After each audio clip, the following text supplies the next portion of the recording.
Merci. La parole est à Monsieur Paul Molac. Salut Aran, autre président, Madame la Ministre. L'hôpital public va mal, les personnels sont en souffrance et depuis plus d'un an, ils sont engagés dans des actions revendicatives et évidemment, ça inquiète les élus que nous sommes. J'aimerais vous interroger plus particulièrement aujourd'hui sur les difficultés financières des établissements publics de santé, en particulier dans le Morbihan. L'hôpital, à la tête du groupement hospitalier Brocéliande Atlantique, a un déficit attendu de 8 millions d'euros, malgré une hausse d'activité, plus 4% par exemple en chirurgie, plus 7% en consultation externe. L'hôpital de Ploërmel a un déficit attendu de 2 millions d'euros, malgré lui aussi une activité soutenue. Des besoins d'investissement sont prévus pour la reconstruction de l'hôpital de Josselin et l'installation d'un IRM à Ploërmel. Il faut noter que sur les établissements de Vannes, nous avons 6 IRM et que Ploërmel attend le sien depuis longtemps. Alors là, il y a une question effectivement d'aménagement du territoire et la population du pays de Ploërmel, 80 000 habitants, est largement susceptible d'alimenter un IRM. Il me semble qu'il est temps de tirer un trait sur les demandes de réduction des budgets des hôpitaux qui ont été la règle sous l'ère Hollande et de desserrer l'étau autour de nos établissements de santé.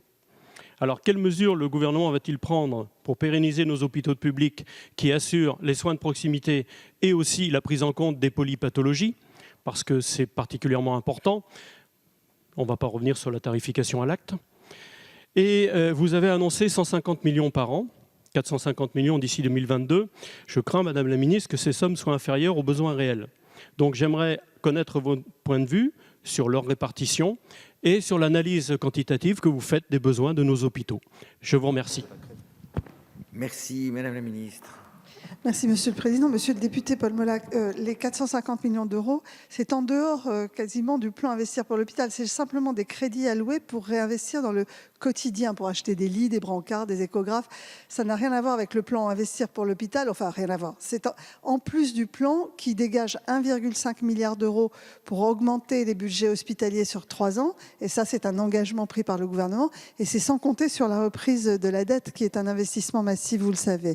Je voudrais quand même rappeler les chiffres. En 10 ans, les 10 dernières années, l'investissement hospitalier a été divisé par 2, pendant que la dette des hôpitaux a augmenté de 40%.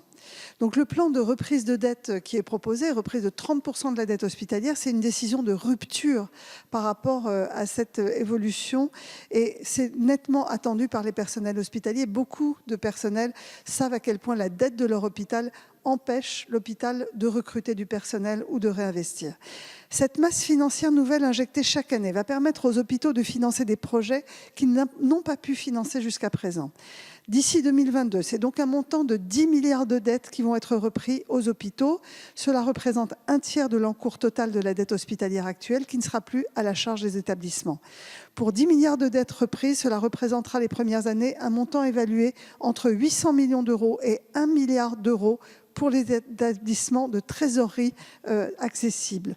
Le ministère souhaite privilégier une approche territoriale pour organiser et moduler la reprise de la dette hospitalière et soutenir l'investissement des établissements.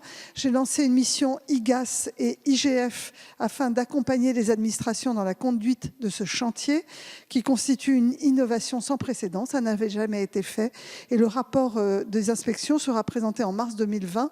Ils vont me permettre de définir la doctrine pour cette reprise de dette. Ces mesures font l'objet d'un portage fort par le gouvernement pour aboutir à un dispositif adapté aux réalités de chaque territoire des établissements de santé en leur apportant un outil supplémentaire pour relancer leurs investissements, alléger leurs charges financières et pouvoir se projeter dans l'avenir, créer des équipes, éventuellement réouvrir des lits. Pour l'hôpital de Ploërmel, c'est 175 000 euros qui viennent d'être alloués en janvier, je préférais vous le dire, et cet hôpital a 25 millions de dettes hospitalières. Merci.